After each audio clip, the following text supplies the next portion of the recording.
బాధపడుతున్న క్రమంలో తన జీవితంలోకి తన మరదలు ఓ వెలుగులా ప్రవేశించింది. ఊరు వాడ చుట్టాలు పక్కాలు అంతా తాగుబోతుని పెళ్లి చేసుకుని ఏం చేస్తావు అన్నా ఆ మరదలు లెక్క చేయలేదు. తన బావపై ఉన్న ప్రేమ ముందు సూటిపోటి మాటలు నిలవలేదు. తమకు కలిగినంతలో బావను పెళ్లి చేసుకుంది. తన దగ్గర ఉన్న బంగారం అంతా తాకట్టు పెట్టి ఆటో కొనిచ్చింది.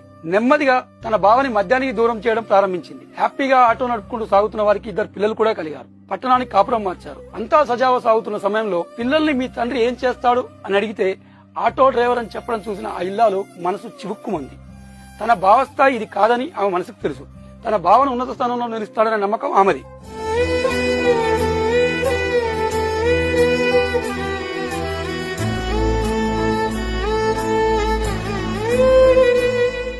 కారు చీకట్లో కాంతి వెలుగుల సరిగ్గా అదే సమయానికి గురుకుల పాఠశాల ఉపాధ్యాయ నియామక నోటిఫికేషన్ వచ్చింది.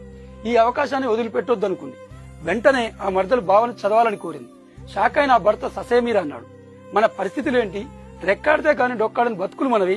ఒక పూట ఆటో ఇంటి దగ్గర ఉంటే అవసరాలకు అప్పు చేయాలన్న పరిస్థితి అని కుదరదన్నాడు. కానీ అతడి భార్య వదిలిపెట్టలేదు. మొండిగా వెంటపడింది. భర్త మాత్రం ఈ కాంపిటీషన్ ప్రపంచంలో ఎప్పుడో వదిలేసిన పుస్తకం ఇప్పుడు తెరవలేనన్నాడు.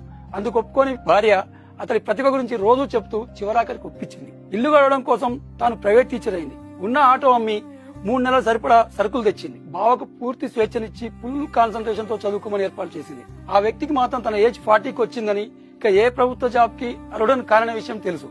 తన జీవితంలో ఇదే చిట్ట చివరి అవకాశంగా భావించి కసిగా చదవసాగాడు.